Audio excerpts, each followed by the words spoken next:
Masih di lokasi makam Syekh Jangkung.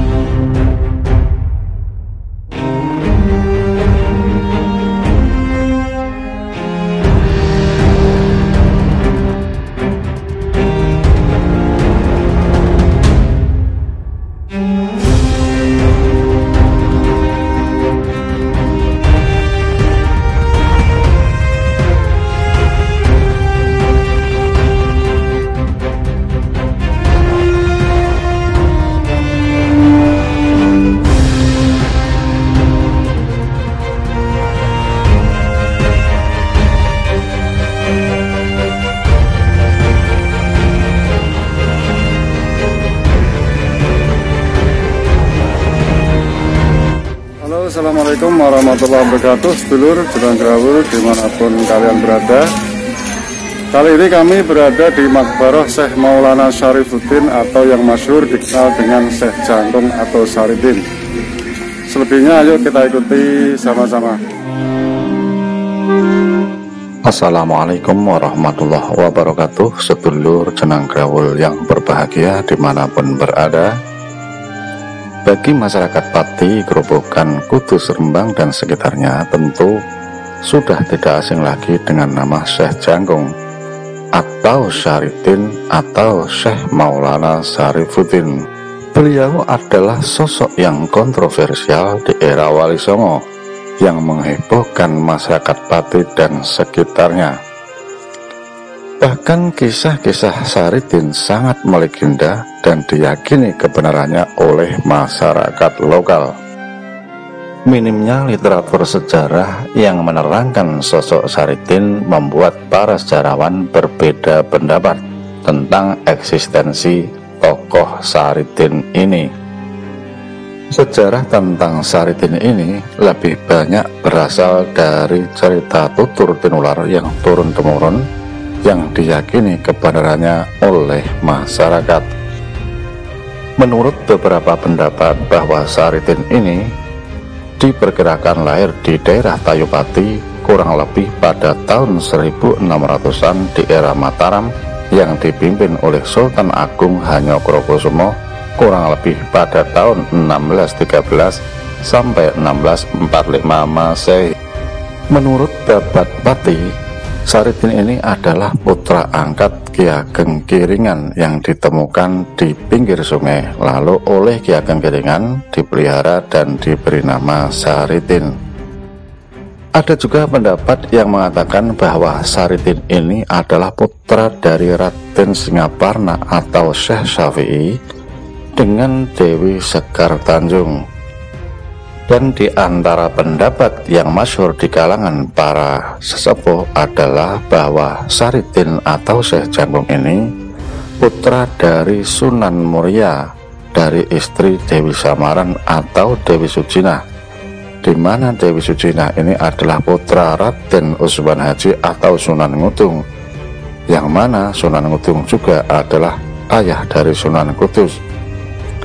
Dengan demikian berarti Syekh Jangkung adalah cucu Sunan Kudus sekaligus juga cucu dari Sunan Kalijaga.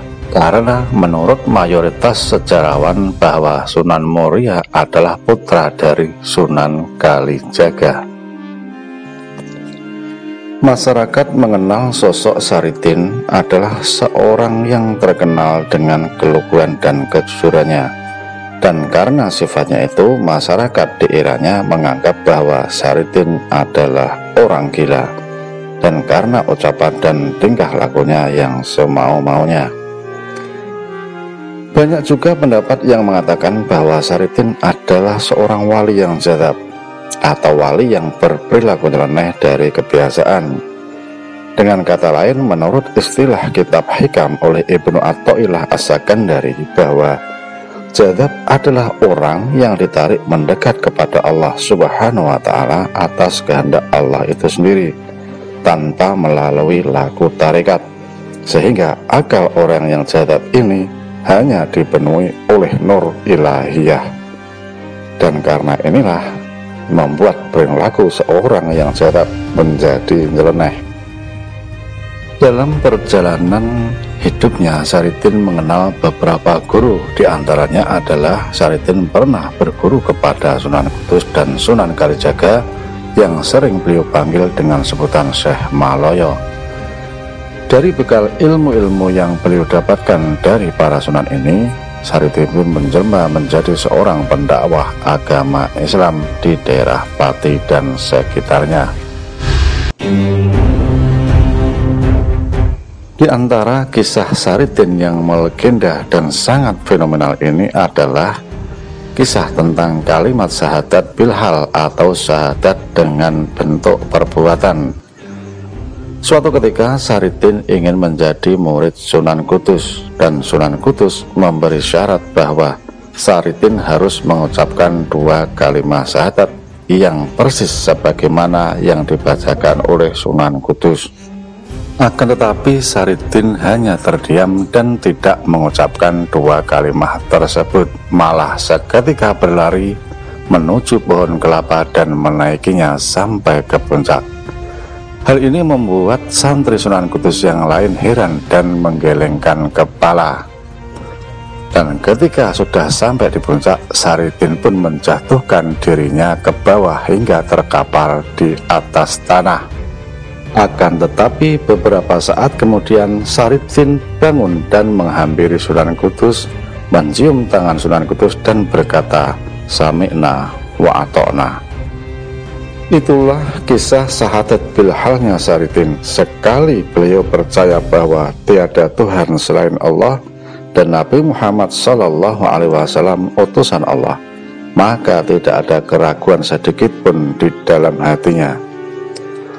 Seandainya Saridin meninggal setelah menjatuhkan dirinya dari pohon kelapa tersebut, itulah yang dikehendaki oleh Allah Subhanahu wa Ta'ala. Dan jika tidak dikehendaki meninggal, maka tentu saja tidak akan meninggal. Itulah bentuk kepasrahan total Saridin kepada Allah Subhanahu wa Ta'ala.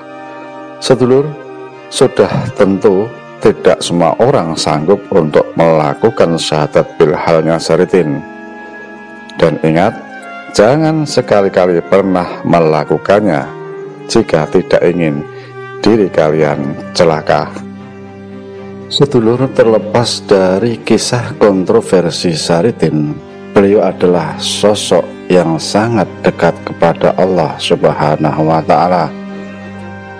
Hal ini bisa kita lihat dalam suluk Saridin yang berbunyi diantaranya adalah, "Sampun dados pengawitan tiang engkang mlebet Islam, hanya kseni wujuding pangeran.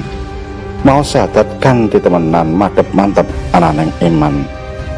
Yang artinya sudah menjadi pembukaan bagi orang yang ingin masuk Islam, bersaksi akan wujudnya Tuhan, bersungguh-sungguh membaca syahadat disertai ketetapan hati untuk beriman. Asyhadu alla ilaha illallah wa asyhadu anna Muhammadar Rasulullah. Tinucap mawi lisan, sareh legawa tanpa pamaksan, mlebet wonten jroning ati dadi pusaka anggoning ngabdi. Asyhadu alla ilaha illallah wa asyhadu anna Muhammadar Rasulullah. Ucapkanlah dengan lisan, penuh kesadaran tanpa paksaan, masukkan maknanya ke dalam hati, semoga menjadi pusaka untuk terus mengabdi. Demikian sedulur, kisah singkat tentang Saridin atau Syekh Jangkung atau Syekh Maulana Sarifuddin. Kurang lebihnya mohon maaf. Wallahu a'lam bishawab. Wassalamualaikum warahmatullahi wabarakatuh.